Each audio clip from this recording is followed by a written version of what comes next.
seryosong pagnanasang makapagsamba.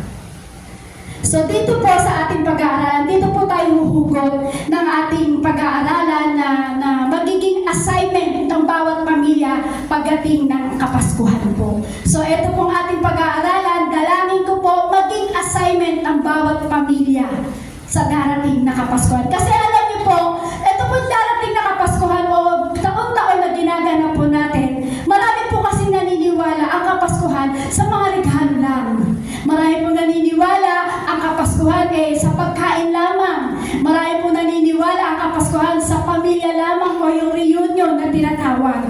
So, sa gabing ito, dapat magkaroon po tayo ng seryosong pagnanasang makapagsamba. Kasi ang ating isi-celebrate hindi lamang sa paniniwala natin sa mga regalo, sa pagkain, o sa pamilya. Kasi ang totoo lang po, kailangan ang seryoso nating makapagsamba sa Lord. So kasi sa panahon po kasi, marami po kasi nagsiselebrate sa Pasko. Yung Pasko is parang pagkain, katulad po minsan sa pagkain lang po.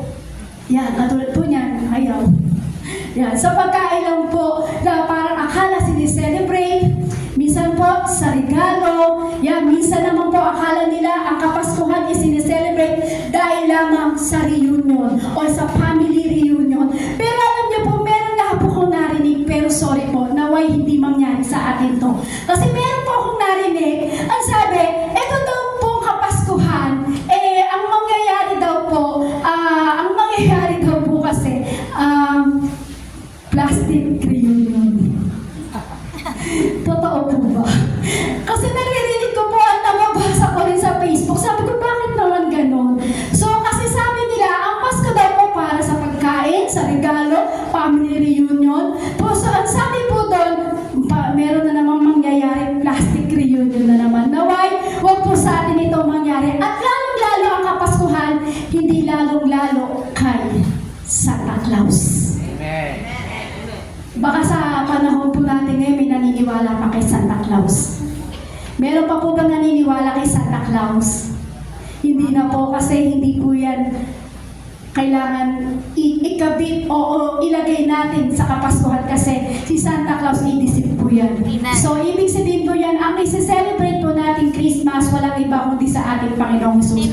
So sabi po dito, Christmas. Sabi yung Christmas. So, dalawang salita po ito. Itong Christmas, Christ plus Mass equals meaning, celebrate Christ. Sabi mo yung sa katabi, celebrate Christ. Celebrate Christ! Ulitin mo, celebrate Christ. Celebrate Christ! Ano po ba ang the best na isi-celebrate natin sa ating Panginoong Jesus? Ano daw po ba yung magiging magandang paraan para mag-celebrate daw po tayo sa ating Panginoong Jesus? Sabi po dito, the best way to celebrate Jesus, worship Him. Amen. Pakibasa po ng malakas. The best way to celebrate Jesus, worship Him. Yan daw po yung pinaka-the best na way para i-celebrate natin ang kapanganakan ni Jesus. Walang iba kundi worship Him. Amen. Itaas siya, sambahin siya kasi hindi tayo nagsi-celebrate dahil sa pagkain, sa regalo, o sa mga anong-anong bagay, kundi isi-celebrate natin yung the best na celebrate daw po, kundi i-worship natin. So ano daw po ba yung pinakamagandang celebrate na kapanganakan ng ating Panginoong Hesus? So sabi po dito, worship Him. Yan daw po yung the best. So wala po tayong kumbaga, wala po tayong ibang pwedeng gawin o wala po tayong pwedeng ibigay na regalo kundi ang pag-worship pagdating sa ating Panginoon. So hanggang maaari purihin po natin ang ating Panginoon. So sa bawat pamilya po, ito sa darating na Kapaskuhan, dapat ang gawin po natin, i-worship natin si Jesus. Hindi lang po pala yun the best way na para i-celebrate natin ang pagdating ng Kapaskuhan sa panahon mo ito. So kailangan dapat daw po ganyan natin i-celebrate ang kapanganakan ni Jesus, kundi purihin siya, sambahin siya, itaas po siya, kasi hindi lamang sa pagkain. So kailangan, uulitin ko po, worship Him. So pinauulit ko po sa inyo na basahin niyo po ulit ng malakas kasi kailangan yung tumatak talaga sa puso niyo yan. Yung the best way daw na isi-celebrate natin, walang iba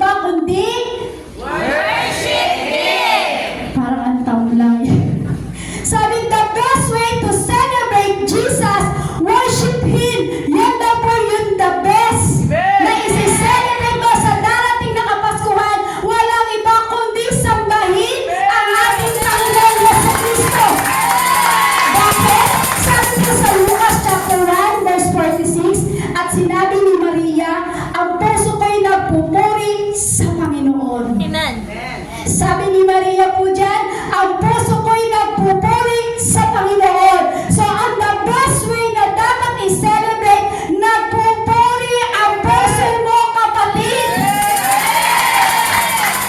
Ang tanong ko, nagpupuri po ba ngayon ang puso mo, kapatid? Yan ba yung the best na pag-worship mo sa Lord na masasabi mo, ang puso ko'y nagpupuri. Kasi si Maria po, nang marinig ni Maria na isisilang ang tagapagligtas, ano sabi ni Maria? Ang puso ko'y nagpupuri sa Panginoon. So ikaw ba, tayo ba, nang narinig mo na dumating na ang tagapagligtas 2,000 years ago, nagpuri ba ang puso mo, kapatid? Nagalak ba ang puso mo? Kasi kung 2,000 years ago, dumating at narinig natin ang tagapagligtas, na narinig po natin, so dapat ang puso ng bawat isa sa atin nagpupuri pagdating sa ating Panginoon Jesus. Yan ang dapat maging tema natin sa darating na Pasko ito. Inuulit ko po, nang marinig ni Maria na isisilang ang tagapagligtas, ang puso ko'y nagpupuri sa Panginoon. So kapatid, ang tagal mo ng Kristiyano, ang tagal mo nang narinig na ang Diyos, ang si Jesus na dumating na tagapagligtas. So dapat yan ang maging tema natin sa darating na Kapaskuhan, na dapat ang tema natin, nagpupuri ang ating puso. Amen? Parang, sister, ang hirap naman eh. Mahirap ba magpuri? Hindi po. Mahirap po bang sumamba? So alam niyo po, yan ang magandang the best way na i-celebrate natin yung ating ang pag-worship po pagdating sa Lord. Kasi yan yung magandang tema. Kumbaga bilang isang anak ng Diyos o nagagalak ang puso mo sa pagpupuri sa Panginoon. So dapat yan ang maging tema ng bawat pamilya. Minsan may nagsasabi na, sister, ang hirap naman tipunin ng aking pamilya. Parang nakakahiya. Yung mga ganung tema, yung parang ang awkward naman. yung parang ganon. So alam mo, kapatid, anak ka ng Diyos. Anak po ba tayo ng Diyos? So kung anak ka ng Diyos at ang puso mo'y nagpupuri sa Panginoon, alam mo kung paano mo sisimulan sa pamilya mo. Amen lang po kayo ng amen. Ginagawa po ba natin? So, Kristiyano ka, kapatid, anak ka ng Diyos. So, ibig sabihin, pag Kristiyano ka at anak ka ng Diyos, sumasa iyo ang banal na Espiritu. Amen? Lalo na kapag dumating sa iyo ang Espiritu ng Diyos o dumating sa iyo ang banal na Espiritu, dapat katulad ka ni Maria, ang puso ko'y nagpupuri pagdating sa ating Panginoong Jesus. Amen? Amen? Huwag mo sasabihin napakahirap. Huwag mo sabihin ang hirap tipuri ng pamilya mo. Huwag mo sabihin napaka-awkward naman. Huwag mo sabihin na parang ang hirap. Huwag. Anak ka ng Diyos. Sumasa iyo ang banal na Espiritu. So dapat maging tema sa darating na Pasko nito, ang puso ng bawat isa o ang puso ng bawat mananampalataya ay nagpupuri pagdating sa ating Panginoon. Amen? Bakit? Kasi dumating na yung tagapagligtas. Amen? Pero alam niyo po, sa totoo lang, mahirap. Mahirap magpuri. Sabi nila, sister, ang hirap magpuri. Ang hirap magpuri sa Panginoon kasi, totoo lang po, paano po ba to? Kapag hindi ka pinangungunahan ng banal na Espiritu, mahirap po bang magpuri? Uulitin ko po, kapag hindi ka pinangungunahan ng banal na Espiritu, mahirap po bang magpuri? Amen? Sino po nagsasabing mahirap magpuri pag hindi tayo sinasamahan ng banal na Espiritu? Totoo po yun. Kasi hindi ka makakapagsamba. Hindi mo maibibigay yung joy. Hindi mo maibibigay yung great joy. Pagdating, hindi po si Sister Joy. Pagdating yung great joy, hindi mo maibibigay yan kung hindi na tayo pinangungunahan ng ating Panginoong Jesus.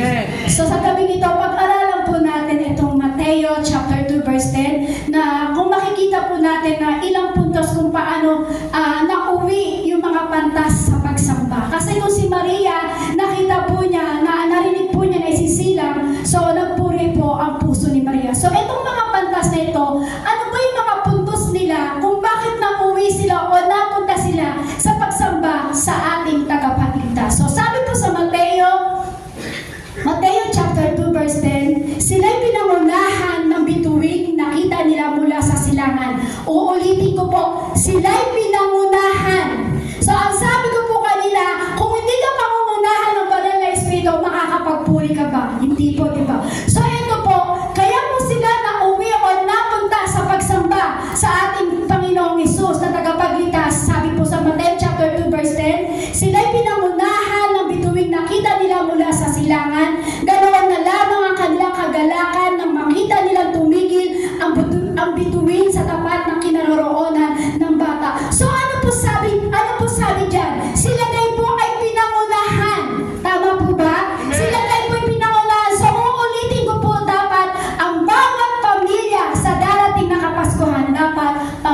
bilang ikaw Kristiyano at hindi pa Kristiyano ang iyong asawa, dapat i-lead mo sila.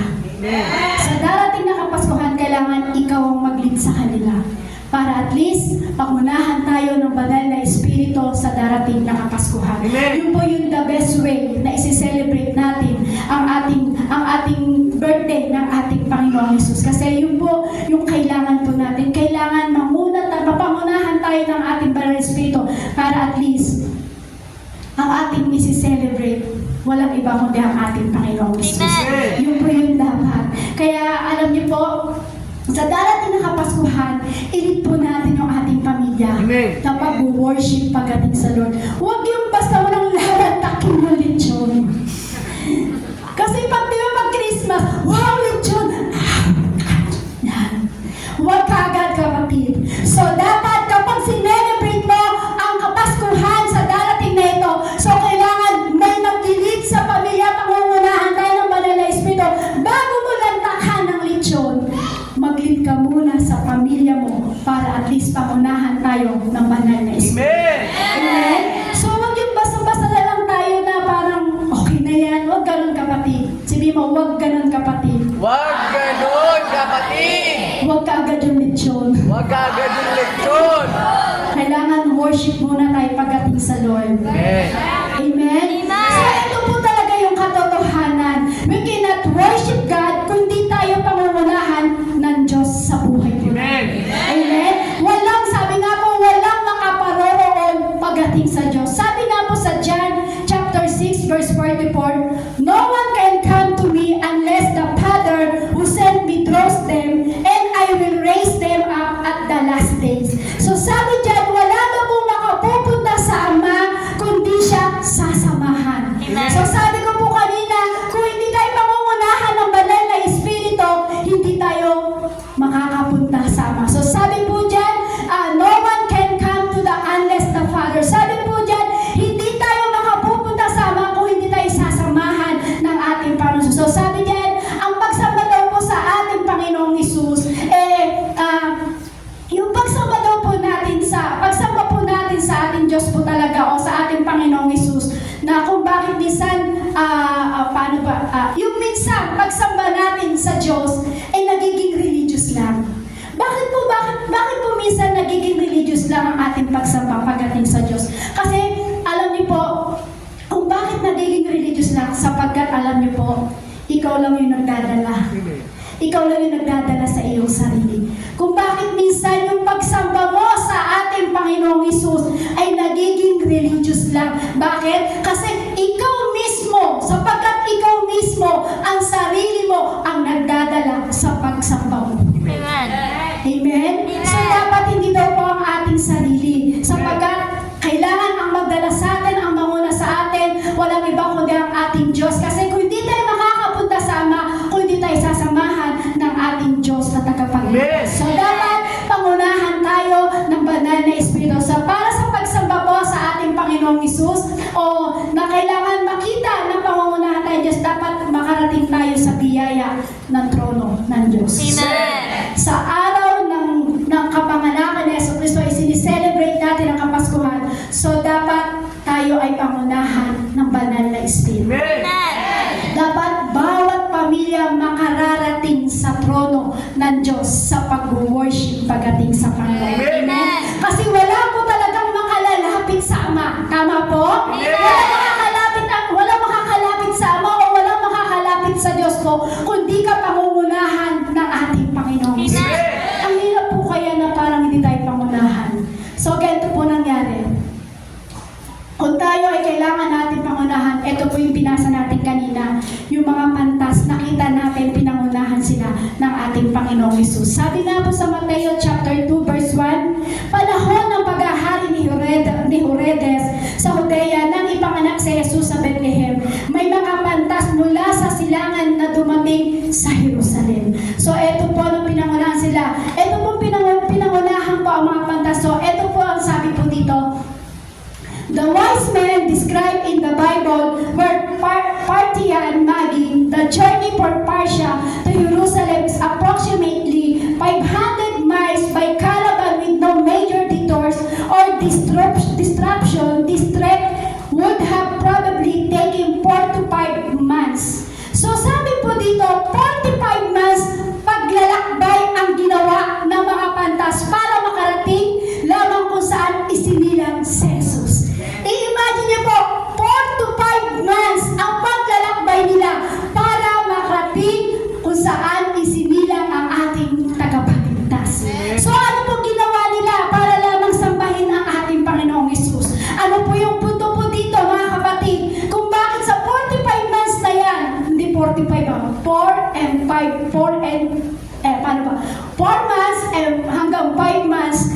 naglakbay para Amen. marating lamang kung saan isinilang ang ating tagapagligtas. Amen. So ano po ba yung punto dito mga kapatid?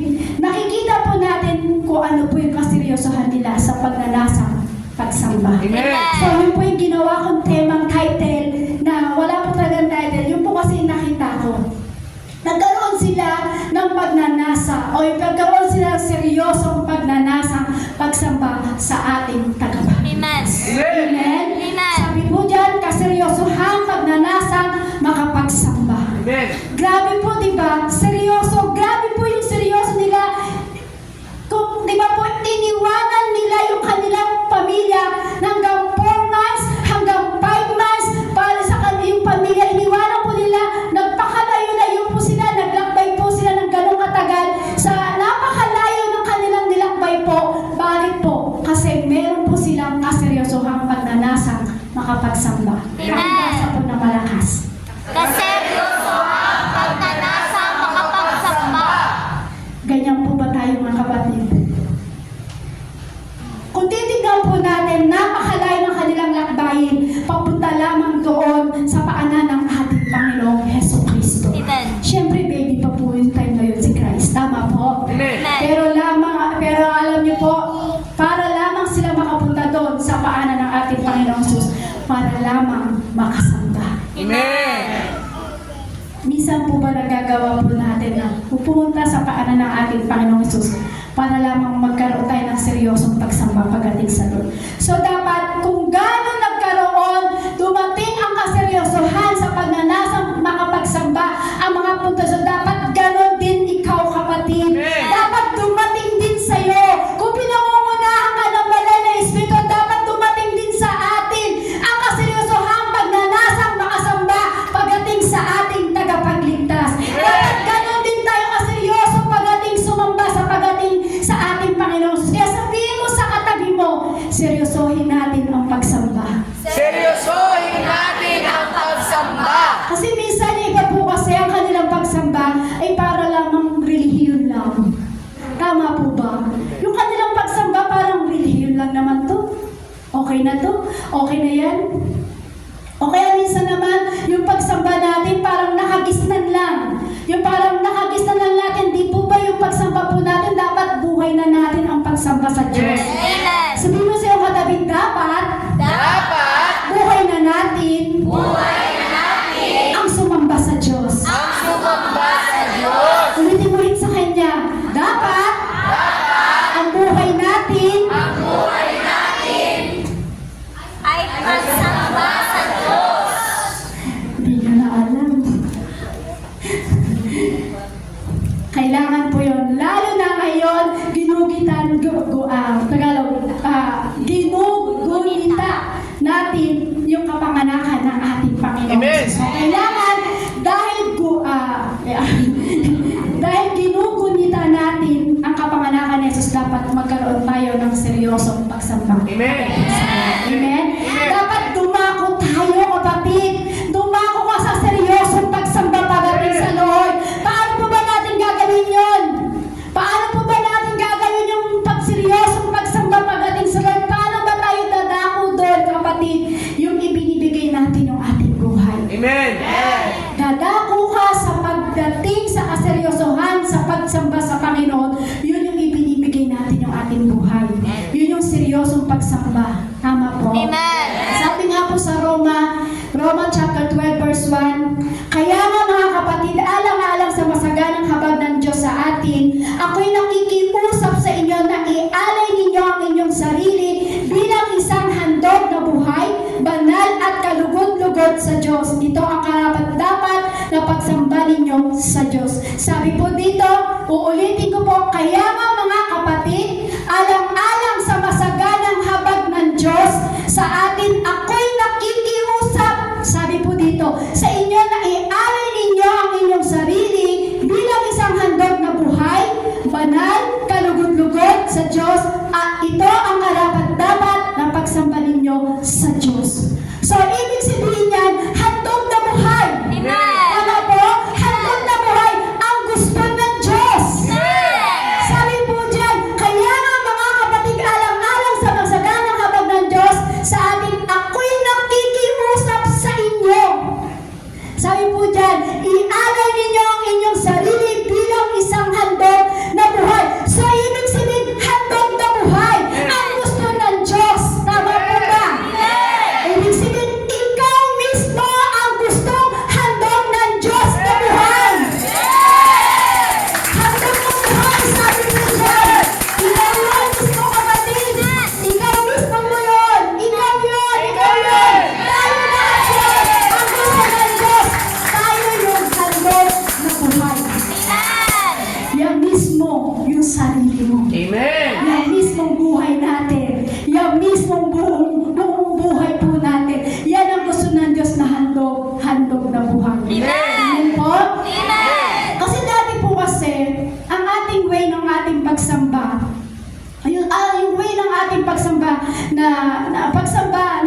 Kasi dati, ang way ng pagsamba po nila, yung nagkakatay sila o mapapatay sila ng mga hayop. Tama po ba? Kasi yung tatandaan ko po yung aking lola. Hindi ko po alam kung may lahing makukulam yung lola ko. Ay, baka, kasi minsan nanonood po sa video natin. Sorry, lola. So, biglang nag-sorry. No? Kasi minsan, magugulat kami. Bago sila mag-pray, naghahandog sila ng manok.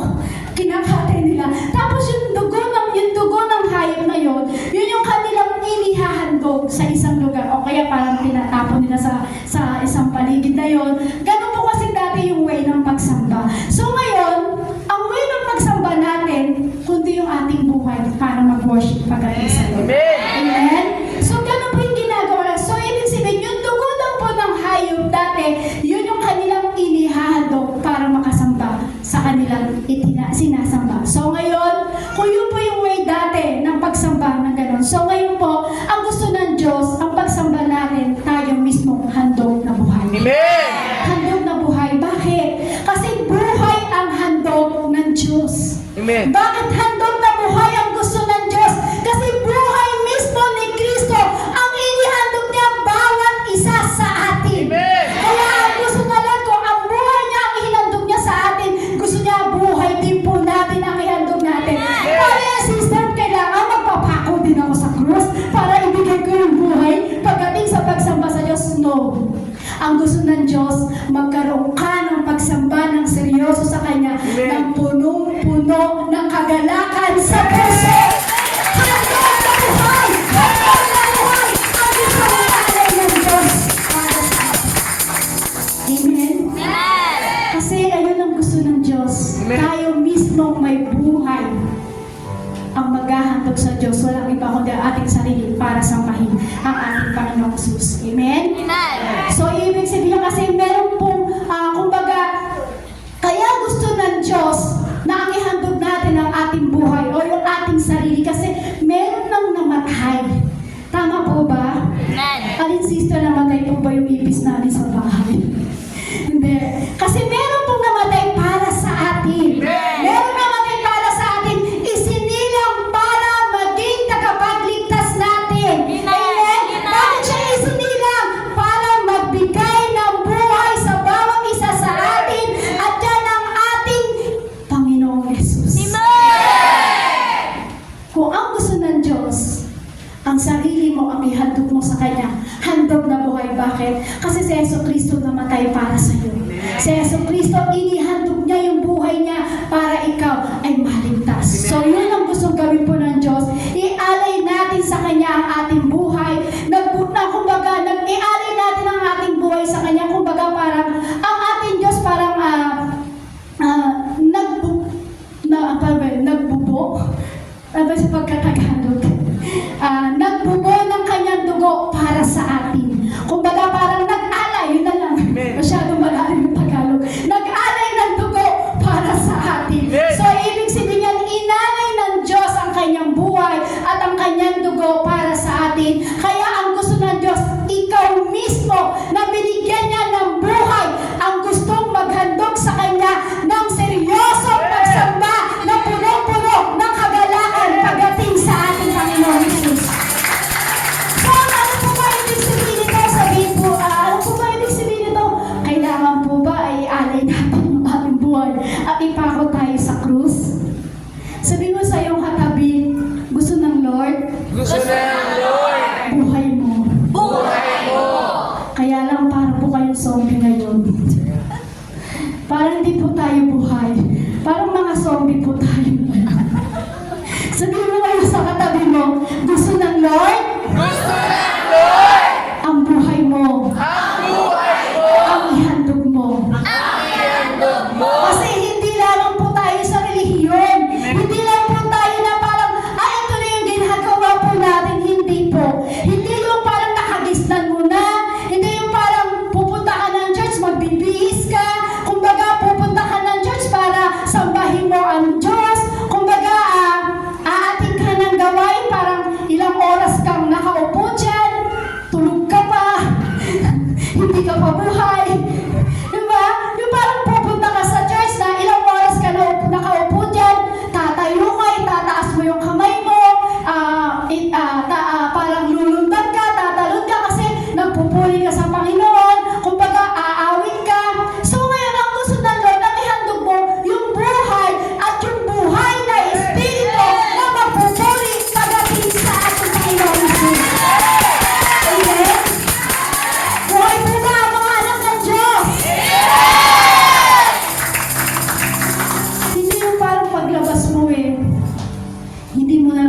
ang Diyos. Nandito ka sa church, umaawit, tinataas mo yung kamay mo, nagpupuri ka, nagbihis ka na napakaganda kasi sasamba ka sa Diyos. Okay po yun. Pero hindi yung tipo na paglabas mo ng church, hindi mo na buhay ang Diyos. Yung tipong paglabas mo na dito, pagbabawa pa lang mamaya, hindi na buhay ang Diyos sa puso mo. Huwag po ganun. Ang gusto ng Diyos, ang buhay po natin ay punong-puno ng kagalakan pagdating sa Kanya. Ibinigay niya yung buhay niya sa atin, kaya gusto na rin ng ating Panginoon, yung buhay din po natin dapat ibinibigay po din natin sa Kanya. Bakit? Kasi dito po yan. Taking worship seriously. So kapag binigay mo ang buhay mo sa Diyos, darating sa'yo ang taking worship seriously. Amen. Kapag ikaw ay punong-puno ng galak pagdating sa Lord, at ang buhay mo ay inahandog mo sa Lord, darating sa'yo ang taking worship seriously. Amen? Amen. Kasi mo sa katabi mo, taking worship seriously. Taking worship seriously. Sabihin mo sa katabi mo, seryosohin na natin. Seryosohin na natin. Sabihin mo, seryoso itong ginagawa natin. Seryoso itong ginagawa. So, kung itong seryoso yung ginagawa natin, dapat yung ating pagtitipon, linggo-linggo, di po ba ito kailangan natin seryosohin din po? Amen. Tama po. Hindi po ito parang isang bagay na nakagisnan lang natin. Hindi po ito isang parang entertainment lang sa atin. So ito pong pagtitipon po natin linggo-linggo, dapat dumating sa buhay mo, dumating sa puso mo, ang taking worship seriously. Amen.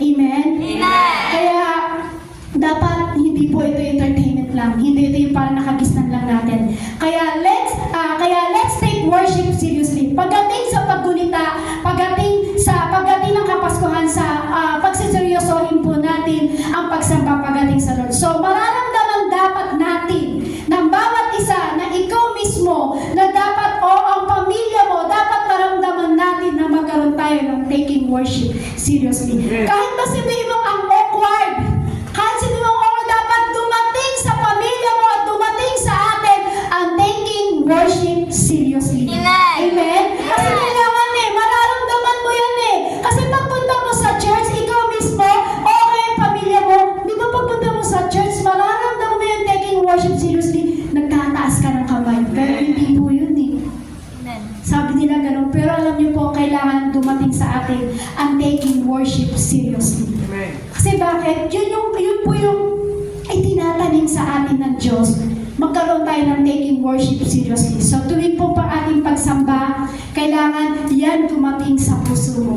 Tuwing pupunta ka, every gawain natin sa lugar nito, dapat magkaroon at tumapo sa puso ng bawat isa ang taking worship seriously. So until na darating na bagong taon, itong 2025, so dapat itong year 2025, kailangan dumating sa iyo at tumapo sa puso mo ang taking worship seriously. Amen. Amen? So, ibig sabihin yan, seryosohin mo na kapatid. Kung itong 2024, hindi ka nagseryoso, pagdating ng 2025, seryosohin mo na kapatid ang pagsamba sa ating Panginoon. Hindi po tayo naglalaro. Hindi po ito isang bagay na parang gawa lamang natin o anong gusto mong gawin. Hindi po. So, ibig sabihin, kundi ang utos ng Diyos ang dapat ang masunod at ang Diyos ang dapat nating sambahin sa ating buhay. Amen. Ngayon po, sa darating na 2025, so kailangan dalangin ko po sa ating Panginoong Jesus, dumapo sa ating puso ang taking worship seriously. Amen? Ngayon, ito po kasi yung mangyayari po talaga. Kumbaga yung the moment take worship seriously, ano po talaga yung mangyayari?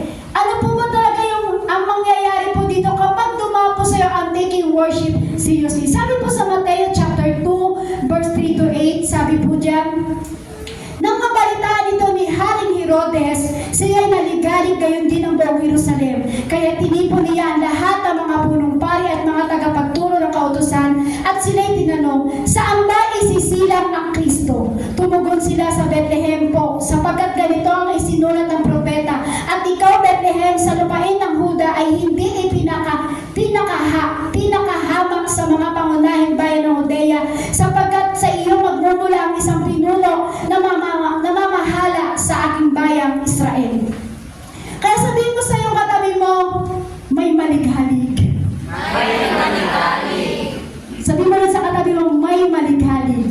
May manigalig. Bakit ko po sinabing may malighalig? Kapag kasi ang buhay mo ay sineryoso mo, ang paglilingkod at paghahandog mo sa Panginoon, meron at merong maliligalig talaga.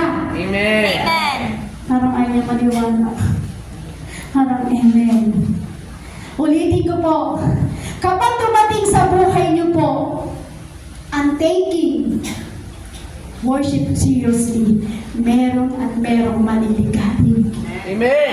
Kapag yung buhay mo, sineryoso mo sa Panginoon, kapag ang pagsamba mo sa Panginoon ay sineryoso mo at hinandog mo ang buong puso mo at buong paglilingkod mo sa Panginoon, meron at merong maliligalig. Amen. Amen. Unang-unang maliligalig po dyan, ang kaawang. Amen. Nakita niyo po yung binasa natin. Nang mabalita nito ni Haring Herodes, siya'y naligalig. So ito po si Haring Herodes, siya po yung parang sumisimbolo si Satan. Amen. Kasi naligalig siya eh. Narinig niya kasi na darating na ang tagapagligtas. Naligalig. So ganun din ang demonyo. Kapag dumating sa puso mo ang taking worship seriously, so maliligalig ang demonyo. Bakit? Ang etong tao na ito, nagsiseryoso na sa paglilingkod, maliligalig na ang demonyo. Amen. Ang unang-unang maliligalig kapag nagseryoso ka sa buhay mo, kapatid, sa pagseryoso mo sa paglingkod sa Lord, walang iba kundi ang ating kaaway. Kung si Herodes naligalig, yan po yung sinisimbolo po ni Satanas. So, ibig sabihin, ng pagkasilang pa lang ni Kristo, so eto na po, naligalig na ang kaaway. Bakit? Kasi meron po talagang gagawin ang Diyos. Na time na siya po ay sinilang sa atin. Amen. So, kailangan, kung merong maligalig o merong kaaway na naniligalig sa ating paglilingkod, so kailangan pusuin mo, kapatid. Amen. Pusuin mo ang pagsiseryoso sa pagpupuri sa Panginoon. Amen. Amen. Maliligalig po talaga ang kaaway. Maliligalig po talaga ang kaaway kapag ikaw ay totoong maging worshiper ni Jesus. Amen. Maliligalig talaga ang kaaway. Maliligalig talaga si Satan. Maliligalig talaga ang demonyo kapag nakita niya na ikaw pala ay nagsiseryoso na sa pagsamba sa Diyos. Amen. Maliligalig po siya. Pag nakita ng demonyo na lahat po tayo ay totoo na naging worshiper ni Jesus, maliligalig ang demonyo sa buhay mo. Matataranta ang demonyo. Naniniwala po ba kayo? Amen. Matataranta siya kasi siniseryoso niya na ang pag-worship sa Lord. Amen. Matataranta at naliligalig ang demonyo kapag nakita niya taos puso ang nagpupuri sa Lord. Amen. Naliligalig ang demonyo. Amen. Kasi alam niyo po, hindi po basta-basta ang pagtaas ng kamay. Nangangahulugan po kasi kapag tayo po ay nagtaas ng kamay, Lord, I give my life to you. So kapag nakita ni Satan na seryoso ka sa paglilingkod na at itinaas mo ang kamay mo, ang meaning po nyo, Lord, I give my life to you. Hindi ka na basta-basta yuyuko. Sa pagyuko po kasi binibigyan po natin kasi na kapag ikaw po ay nagtaas ang kamay at yumuko, ang meaning po yung binibigyan mo ng paggalang ang Diyos. Hindi basta-basta ang pagtaas ng kamay. Hindi basta-basta ang pagyuko po nyo. Ano po sasabihin po sa atin ng kaaway? Ano po yung sinasabi niya kapag naliligalig po siya? Aba, iba na to ah. Aba, hindi na pwede to ah. Yung po minsan yung binabanggit ng kaaway. Kasi bakit? Nakita niya siniseryoso mo ang pagsamba pagdating sa Diyos. So kaya maliligalig po ang demonyo. So, kailan po kaya tayo magsiseryoso sa paglilingkod sa Diyos? Kung kailan minsan nagsiseryoso ka na sa paglilingkod sa Diyos, naliligalig ang kaaway, kaya maraming atake ginagawa ang demonyo. Amen. Kung ano-ano ang ginagawa sa atin ng kaaway. Kasi naligalig na siya eh. Nakita niya na sineryoso mo na yung pagsamba. So ano ang ginagawa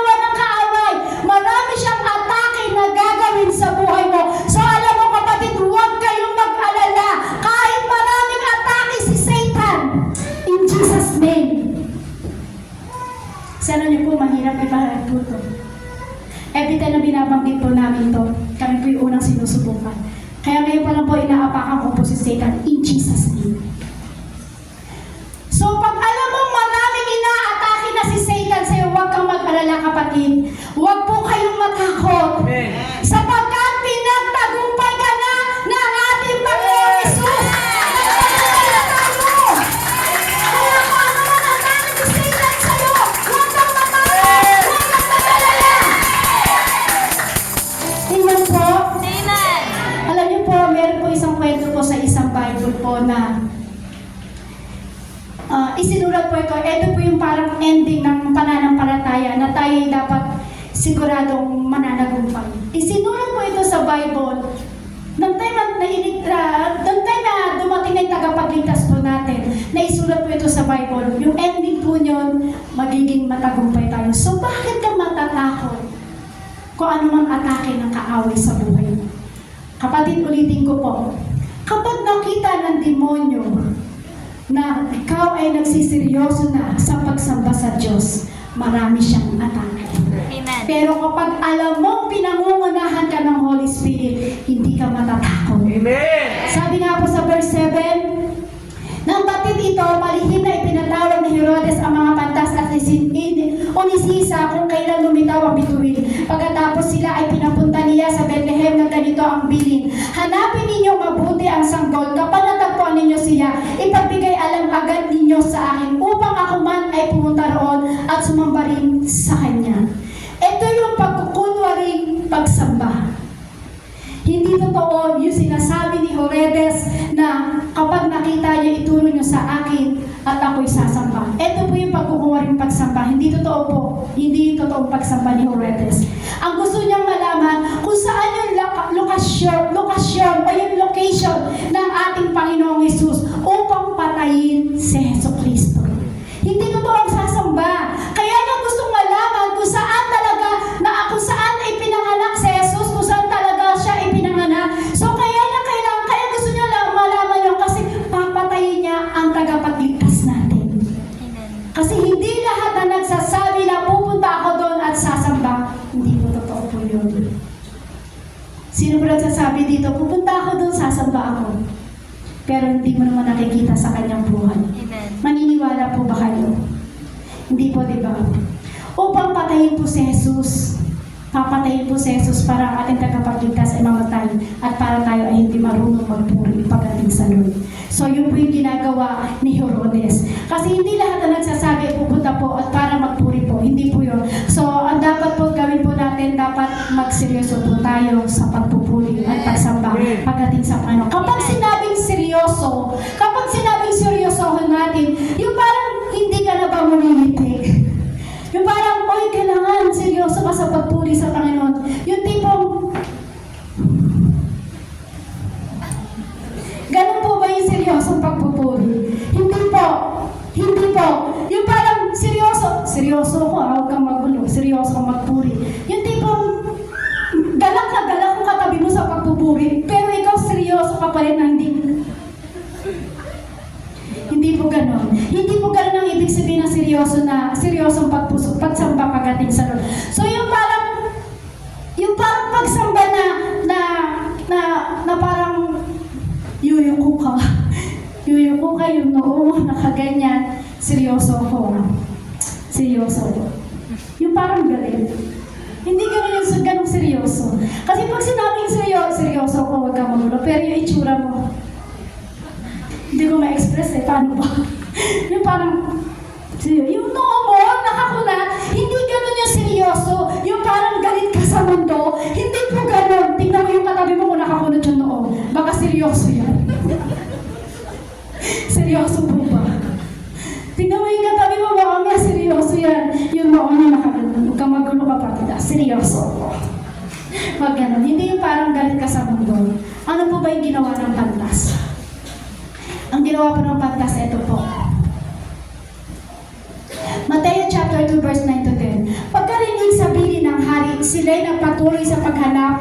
Ang bituin na nangunguna sa kanila mula pa sa silangan ay tumigil sa tapat ng kinaroroonan ng bata. Ganoon na lamang ang kanilang kagalakan nang makita ang bituin. Ito yung sinusundan nila. Ito yung sinusundan nila, yung bituin. So yung sinusundan nilang bituin, huminto sila sa tapat ng bahay ni Jesus kung saan ipinanganak ang ating tagapagligtas. So nalaman nila na kung saan huminto ang bituin. So nalaman nila kung saan naroroon ang ating tagapagligtas. Ano po ginawa ng mga pantas? Yun nalaman po nila na nandoon na ang ating tagapagligtas. Grabe ang kanilang kagalakan.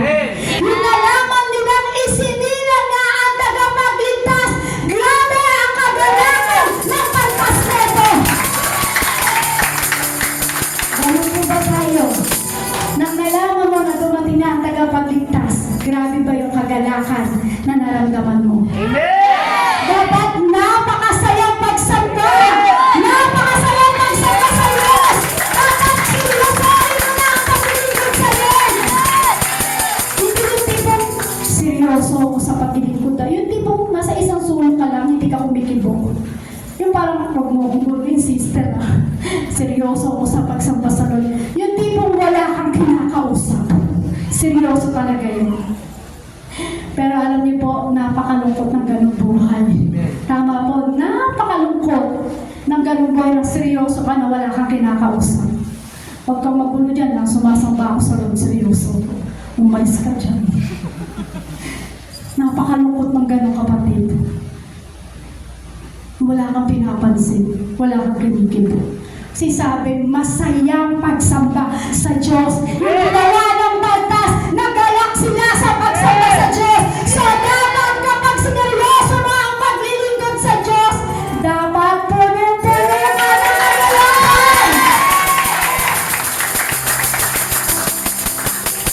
Yung kapag sineryoso mo ang pagsamba sa Diyos, yung puso mo ay punong-puno ng kagalakan, punong-puno ng pagsamba, punong-puno ng pagsiseryoso pagdating sa Panginoon. Kapag dumating sa iyo ang kagalakan pagdating sa pagsamba sa Lord, punong-puno ng kagalakan ang puso mo, kapatid. Punong-puno ng pagsamba ang puso mo, kapatid. Yung tipong pagpunta mo sa church, yung parang kinikilig ka, yung parang kumbaga nakakita ka ng crush mo, uy, si crush. Yung tipong gano'n. So kapag punong-puno ka ng kagalakan sa pagsamba sa Diyos, yung tipong pagpunta mo dito, kinikilig ka dahil punong-puno ka ng kagalakan sa pagdating sa ating Panginoon Jesus. Yung tipong punong-puno ka ng kagalakan, nakakita ka ng consistent, naunang galing sa Diyos. Hallelujah! Sa punong-puno ng kagalakan mo, nasabi mo sa Diyos, hallelujah, sister, kinakamay mo, hallelujah. Sa sobrang punong-puno ng kagalakan, lahat binabati mo. Amen? Hindi yung pupunta ka sa gawain, wala kang kakausapin. Wala kang kikibayin. Napakaseryoso mo talaga, kapatid. Hindi maliligalig si sekta niya pag ganyan ka seryoso. Kasi napakalungkot ng ganung buhay. Tama po. Kasi alam niyo po sa isang pamilya, pagdating sa Panginoon, dapat pag tayo po ay magpupuri sa Lord, dapat makitang seryoso po tayo sa ating Panginoon. Masaya yung ating pagsamba. Tanong mo sa iyong katabi, masaya ka ba sumamba sa Lord? Masaya ka sumamba sa Lord. Tanong mo, sumayaw ka ba kanina? Sumayaw ka ba kanina? Pumalakpak ka ba kanina? Pumalakpak ka ba kanina? Tumalon ka ba kanina? Tumalon ka ba kanina? Ano sagot? Yes! Nandun ako sa likod eh. Ganyan lang kayo. Napakaseryoso mo. Sobrang seryoso. Pero alam mo, kapatid, kapag puno-puno ka ng kagalakan sa pagpupuri sa Lord, hindi mo maiwasan sumayaw. Hindi mo maiwasan tumulong para sa grabe kagalakan!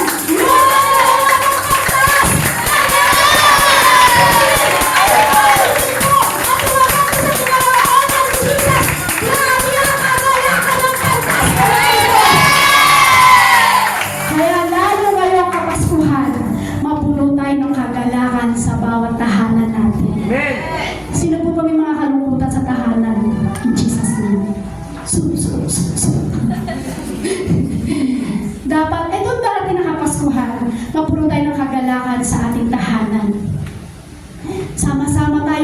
yan na may awitan, may sayawan, may pagsamba sa Lord, may pagpupuri sa ating Panginoon Diyos. Dapat ganun po. Kasi sabi ko sa una, sabi nila, umpisa pa lang si sister, naikila po yan. Napakasayang pagsamba. Sa darating na Kapaskuhan, dapat magkaroon ng bawat pamilya at ang bawat tahanan na napakasayang pagsamba. Dapat meron tayo niyang napakasayang pagsamba. Sabi nga po sa Lucas chapter 2 verse 10, ngunit sinabi sa kanila ng anghel, huwag kayong matakot, ako'y may dalang magandang balita para sa inyo na magdudulot ng malaking kagalakan sa lahat ng tao. Hindi lang basta-basta joy, hindi lang basta-basta yung sabi niyang kagalakan, kundi great joy. Hindi lang basta-basta ang kagalakan. Great joy, great joy, great joy. Yan po ang napakasayang pagsamba pagdating sa Lord. Yung alam mong dumating ang ating Panginoong Jesus, hindi lamang para sa mayayaman, hindi lamang para sa Israel, kundi para lahat sa atin.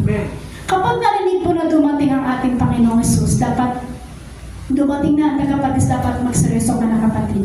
Kailangan po natin yan sa ating buhay.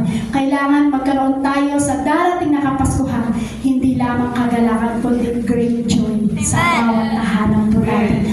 Tanggalin nyo na at alisin nyo na ang kalungkutan sa iyong tahanan. Kung may problema ka, tanggalin mo na sa darating na Kapaskuhan. Alisin mo na ang alitan sa pamilya mo. Kailangan may great joy kayo na pinangungunahan kayo ng banal na Espiritu.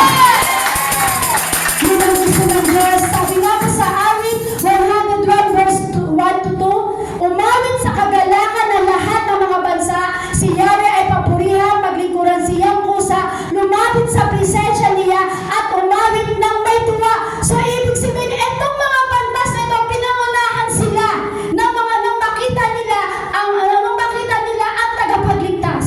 So dumating sa kanila ang kagalakan. So sabi po dito, kapag pinangunahan ka na ng ating Panginoon, sabi sa Matthew chapter 2 verse 11, pagpasok sa bahay, nakita nila ang bata sa piling ni Maria na kanyang ina. Nagpatira pa sila at sinamba ang bata at inahandog din nila sa kanya ang mga dala nilang ginto, insenso at mira. Tayo po ba ay seryoso sa paglilingkod? Amen.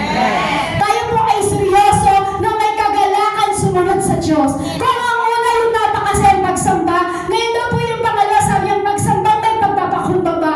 Sabi po niya, pagsamba may pagpapakumbaba. So ibig sabihin mo sa iyong katabi, pagsamba may pagpapakumbaba.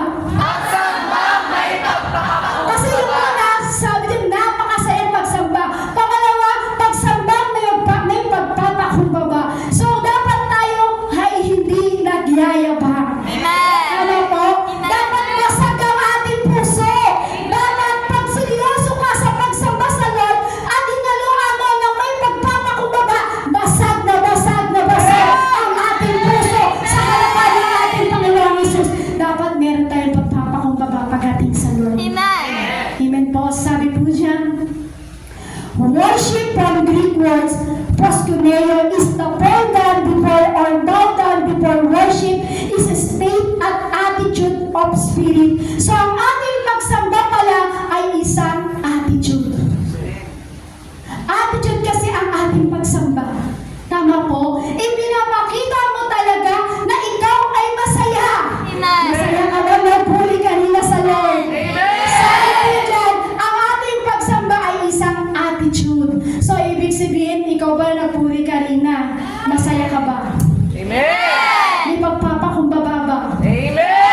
Kasi pag meron pagpapakumbaba, attitude daw po yun sa ating paglingkod pagdating. Hindi yung attitude ng pangit na ugali. Hindi yun. Kumbaga, attitude natin ang maglingkod na may pagpapakumbaba pagdating sa ating Panginoong Jesus. Amen po? Kailangan po yan, magkaroon tayo ng attitude. Kasi kumbaga, di ba, ang mayor nga kapag dumaan, tatayo ka pa eh. Di ba? Tatayo ka pa para magbigay ka ng galang. So dapat ganun po tayo sa Lord. Dapat may pagpapakumbaba tayo sa Lord. Hindi tayo nagmamayabang pagdating sa harapan ng Diyos. Amen? Amen po?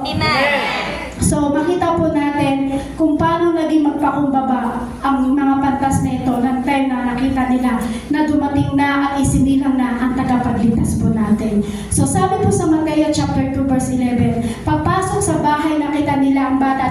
Maria at sa kanyang ina. Nagpatira pa sila at sinamba ang bata at inhandog nila sa kanyang mga dala nilang ginto at insenso at mira. Hindi po ito pwedeng maghiwalay ang pagsamba at paghahandog. So ano po ginawa ng mga pantas? Nang nakita po nila ang bata sa piling ni Maria, nagpatira pa po sila at inhandog nila ang kanyang mga dala nilang ginto at mira. Yan po yung ginawa po nila. So, ibig sabihin, kapag tayo pala ay sumasamba sa Diyos, hindi pwedeng maghiwalay ang pagsamba at paghahandog pagdating sa Lord. Sabi nga po dyan, number 3, pagsamba at paghahandog. Sabi po dito, ang pagsamba daw po ay unang-unang inihahandog mo sa Diyos, walang iba kundi ang sarili mo. Tama po ba? Ang unang pagsamba po ba natin sa Lord, ang unang-unang inahandog po ba natin ang ating sarili, yung buhay po ba natin? Dapat po, ito po yung dapat gawin po natin. Dapat pag ikaw ay sumasamba sa Lord, dapat marunong ka rin maghandog.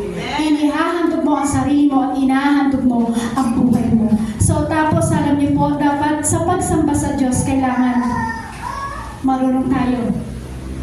Sabi nga po dyan kanina, na inahandog nila ang ginto at ang mira. So dapat pa tayo naghahandog sa Lord, dapat marunong din po tayo maghandog. Amen. Amen? Kasi bakit? May puso ka ng worshiper eh. Amen. Worshiper ka na ni Lord. Tama po? Amen. Kasi kapag worshiper ka na ni Lord, you become giver. Kapag worshiper ka na, totoo ka ng worshiper ni Lord, you become giver. Makakapagbigay ka na, kapatid. Tama po? Makakapagbigay ka na, masaya ka na. Yung naglilingkod pagdating sa Lord, walang panghihinayang. Meron po ba dito pag naghahandog sa Lord nanghihinayang? Masaya po ba ang lahat?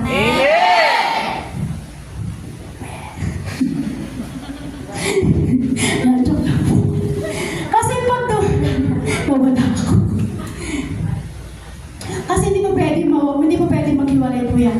Kapag meron ka ng kaseryosohan at totoong worshiper ka na ni Lord, marunong ka ng sumamba at marunong ka na maghandog pagdating sa Lord. Amen? Hindi kasi yung parang okay lang yan, hindi po ganon.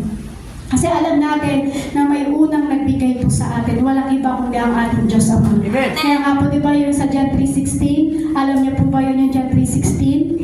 Yung gayon na lamang ang pag-ibig ng Diyos sa sanlibutan, kaya ibinigay niya ang kanyang bugtong na anak upang ang lahat na sumasampalataya ay hindi mapahamak. So, merong unang-unang nagbigay sa atin. Walang iba kundi ang ating Panginoon. So, ngayon, dapat maunawaan po natin na may unang nagbigay po sa atin. Walang iba kundi ang ating Panginoon. Dapat ang pagsamba po natin, dapat nagdudulot ito sa atin ng pagbibigayan. Ang pagsamba mo sa Diyos, nagdudulot ito na marunong kang magbigay pagdating sa Diyos. Ang katotohanan ay ganito po talaga. We can give without worship, but we cannot work with... Ulitin ko ba, we cannot. We can give without worship, but we cannot worship without giving. Pakibasa po ng malakas. We can live without worship, but we cannot worship without giving. Yan po ang katotohanan. Pwede kang magbigay na walang pagsamba. Nagbigay ka sa bata na walang pagsamba. Nagbigay ka sa mahirap na walang pagsamba. So, ibig sabihin, pwede kang magbigay, kapatid. Pero alam niyo po, kapag sumasamba ka sa Diyos, dapat may binibigay ka. Amen. Amen? Una, ang binibigay mo, lakas mo. Pangalawa, buhay mo ang binibigay mo pagdating sa pagsamba sa Lord. Kailangan, minsan inahandog mo yung mga salitang lumalabas sa ating, lumalabas sa salita natin na nagmumula sa ating puso. So, dapat, bilang ikaw ay sumasamba sa Diyos, kailangan marunong ka magandog katulad ng pantas. Sabi nga po, yan ang katotohanan. We can give without worship, but we cannot worship without giving. Hindi po tayo makakasamba sa Lord kung tayo po ay hindi marunong magbigay pagdating sa Lord. Amen. Amen? Pero alam niyo po, napakasarap magbigay. Sino po magsasabi na napakasarap magbigay, lalo-lalo na kung ibibigay natin, walang iba kundi sa ating tagapagligtas. Totoo po. Amen? So ngayon po, kapag tayo po ba ay nagbibigay sa Diyos, huwag na tayo parang basta-basta na lang magbigay. Sabihin mo sa iyong katabi mo, huwag Huwag basta-basta. Huwag basta-basta. Kasi bakit? Kasi yung mga pantas, hindi sila naghandog sa ating tagapagligtas ng basta-basta. Amen. Amen? Sabi nga ng hinandog ng mga pantas na ito ang hinandog ng mga pantas na ito. Give, speak, a king. Parang natulala po kayo Ano ba yun? Kita niyo po ba? Ang hinandog ng mga pantas na ito, sabi, give it for a king. Yung grabe talaga, yung para sa Lord talaga, yung regalo na kaloob na karapat dapat sa hari. Hindi basta-basta. Minsan kasi tayo, kapag pumunta po tayo sa gawain ng Diyos, minsan nag-worship ka, minsan sumasamba ka sa Kanya, pero pagdating sa opening, ayan na. Minsan yung opening, minsan yung worship is, yung worship po natin, yung opening po, worship po natin yung sa Lord. Pero minsan kapag tayo po ay pumunta sa gawain, pagdating ng opening, wala na. Kasi alam niyo po, ang opening po natin ay worship. Amen? Worship is also worship. Ang pagbibigay natin ay sa ating ikaw ay ito po ay paghahandog natin sa atin. Amen. Ang pagsamba rin po natin sa Diyos, ang pagsamba po natin, kasi kapag nagbigay po tayo sa Diyos, yun dapat yung karapat-dapat talaga. Katulad ng mga pantas, karapat-dapat talaga para sa hari. Yung kanilang ibinigay na paghahandog po yun. So, ang pagbibigay po yun, dapat karapat-dapat. So, yung parang tipo na, pag nagbibigay ka ng offering, dumukot ka sa bulsa mo, nilukot mo, tapos bigla mo ginanyan. Hindi ka dapat pagdating sa Lord. Huwag mong lukutin, kapatid. Kung magbibigay ka sa Panginoon, kasi hari yun ng mga hari, Diyos ng mga Diyos, Panginoon ng Panginoon, hindi basta-basta ang paghahandog pagdating sa Lord. Amen? Yung kumuha ka sa bulsa mo at para lulukutin mo lang, hindi ganun ang pagbibigay pagdating sa Lord. Siguro, sa panahon po na ngayon, sa oras na ito, siguro marami po yung nakabili na ng mga regalo para sa kanilang pamilya. Meron po ba na nakabili na ng mga regalo sa kanilang pamilya? Wala? Hindi niyo po mahal yung pamilya niyo? Ang daming bumili? Wala pong bumili ng mga regalo sa kanilang pamilya? O sa inaanak? Sa kaibigan? Wala kayong kwenta, kaibigan. Ay, joke lang po. Hindi, sa panahon po kasi marami po siguro ngayon busy na bumili na sila ng mga regalo sa pamilya nila. Uy, parang sinabi niyo hindi kasi sabi niyo kasi opening. Kayo talaga, naisahan niyo ako doon na. Yan. So, sa panahon po ngayon siguro, marami nang busy sa pamimili ng pagkain, ng regalo. Siguro pagdating sa gawain ng Lord at pagdating ng offering, naubos na. Kaya sabi niyo, hindi kayo bumili. Sabi niyo yan. So siguro naubos na. Hindi, kapatid, nakaipit lang yan. Nakaipit lang yan. Hindi ko po kayo pinipilit pa. Pero kasi sabi po ng gawa ng mga pantas, para sa mga Diyos, hari ng mga hari, ang Panginoon ng Panginoon. So, ibig sabihin po niyan, hindi natin birthday para tayo ang magbilihan ng regalo. Birthday ito ng ating Panginoong Jesus. Amen? Hindi kasi pwedeng sasamba ka sa Lord nang walang paghahandog. Hindi pwedeng iiwalay ang pagsamba at paghahandog pagdating sa Lord. So, in short, may maikling kwento. Ito po si King David. Ito po si King David, di ba po, siya po, in-expose na isang propeta pagdating sa kanyang kasalanan. So ito si King David, para bumalik yung kagalakan ng kanyang puso. Ano po ba, anong ginawa po ni King David? Pumunta po siya dun sa lupain ni Arauna ni Arauna. Kaya sabi niya, mahal na hari, gamitin niyo po ang lupa para kayo po ay makapaghandog sa ating Panginoon. So ano po sabi ni King David? Sabi po sa 2 Samuel chapter 24 verse 24. Sabi po ni King David, ngunit sinabi ng hari, hindi maaari babayaran kita sapagkat hindi ako maghahandog kay Yahweh ng anumang walang halaga sa akin. Kaya binayaran ni David ang giikan iyon at ang toro na halagang 50 pirasong tila. So totoo lang, kapag tayo po ay nag-worship sa Panginoon, dapat hindi lang basta-basta yan. Amen. Amen. Ulitin ko po, kapag nagpuri ka sa Panginoon, nag-worship ka sa Panginoon, hindi yan basta-basta yan, kapatid. Amen. Hari ng mga hari yan. Diyos ng mga Diyos yan. May halaga yan. Katulad ng isang babaeng nagbigay ng kusing. Natatandaan niyo po ba yung kwento na yun? Yung babaeng nagbigay ng kusing. So, diba, sabi nga po doon ng mga kanyang alagad, sabi niya, Panginoon, may nagbigay ng cheque, may nagbigay ng kotse. Yung sabi po doon, hindi ganun nakasulat lang. Kumbaga ganun lang. Panginoon, may nagbigay ng gano'n. Pero ano sabi ni Christ? Nakita niyo po ba yung nakita niyo ba yung babae na naghulog ng dalawang kusing?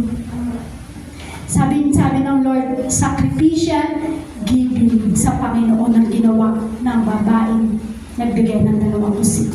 Marami po kasi sa atin na siguro nakabili na ng regalo sa kanilang pamilya, sa kanilang kaibigan, pero alam niyo po, hindi natin birthday. So dapat, ang may birthday possessor, so dapat ang hinahandlugan natin ng the best.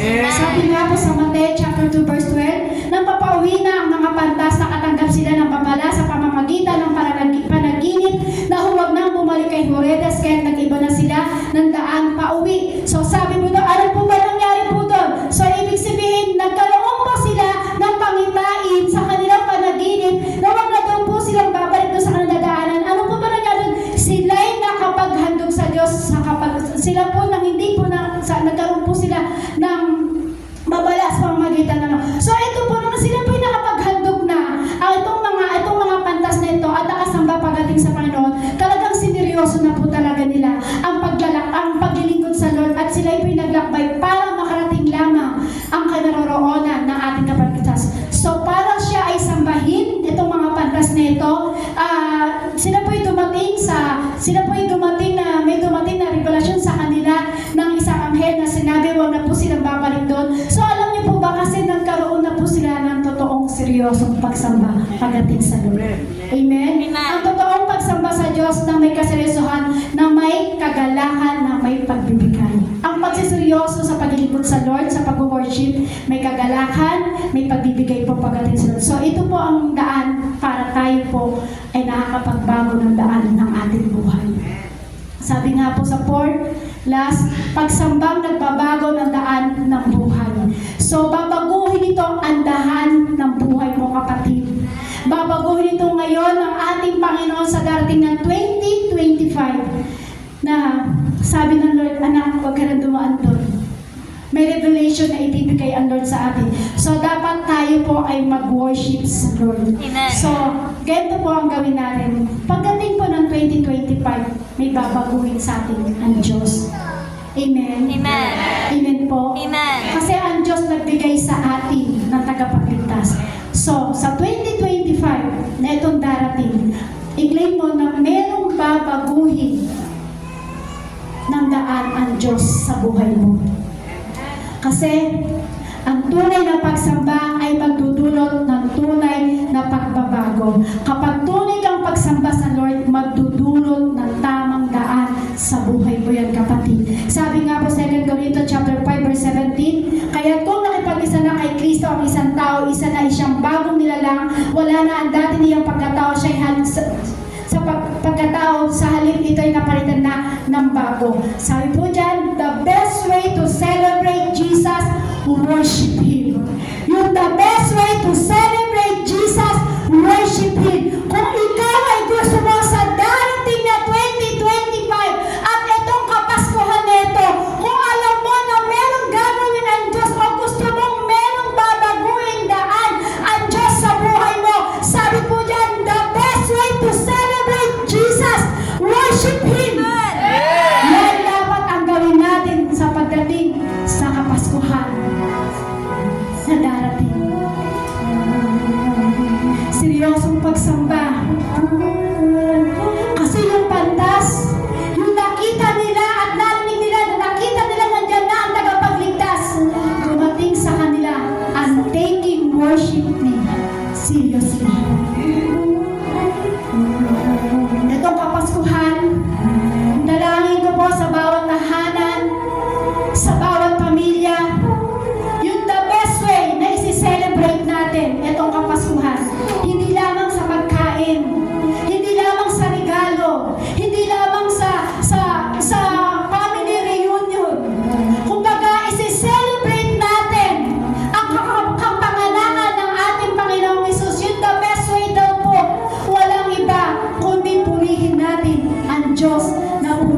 punong-puno ng kagalakan at seryoso ka sa pagpupuri sa Lord. Tayo po yung magsitayo at tayo po yung magpuri sa Lord. Bigay mo yung the best. Sabi ng Lord, punong-puno ng kagalakan. The best na isi-celebrate natin. Ang ating Panginoong Jesus is worship Him. Dapat punong-puno ka ng kagalakan. Kung sa oras na ito,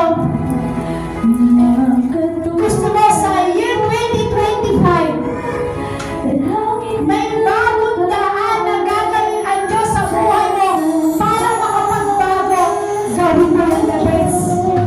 The best way to celebrate Jesus, worship Him. Purihin mo ang Diyos. Yung the best na isi-celebrate mo.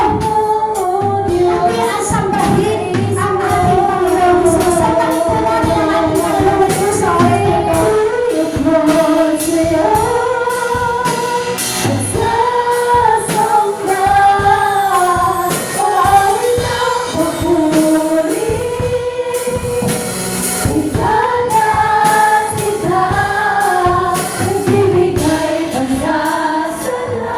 Sabi po kanina sa ating pinag-aralan, kung meron kang gustong gawin sa iyo ang Diyos, yung magbabago ng daan, ng pagbabago sa buhay mo, ang pinaka-the best daw na isi-celebrate natin, worship Him. So kapatid, ganyan po ba tayo mag-worship sa Lord? Sabi dapat punong-puno ka ng kagalakan. Hari ng mga hari yung ating sinasamba. Diyos ng mga Diyos ang ating sinasamba. Panginoon ng Panginoon ang ating sinasamba. So sabi yan, the best way, i-worship mo ang Panginoong Jesus sa buhay mo. Hallelujah, Lord Jesus.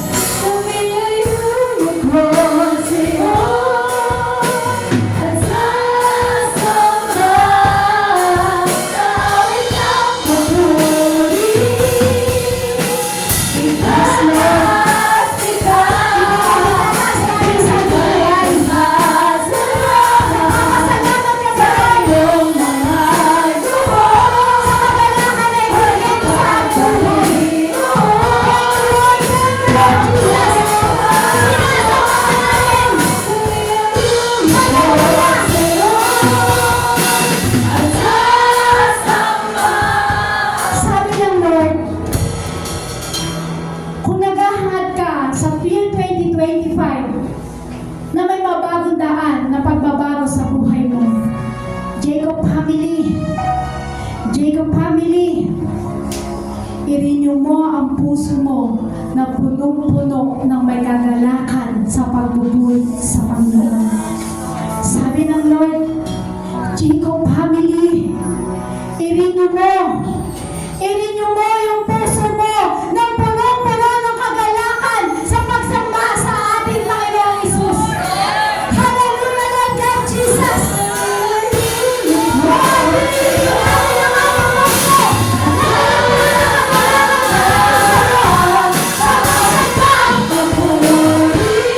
Yes, Lord!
kinuha mo sa akin, Lord.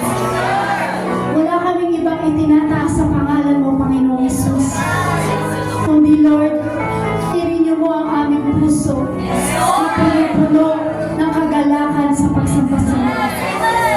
Tanggalin mo ang anumang problema, anumang sakit, anumang mga kapighatian.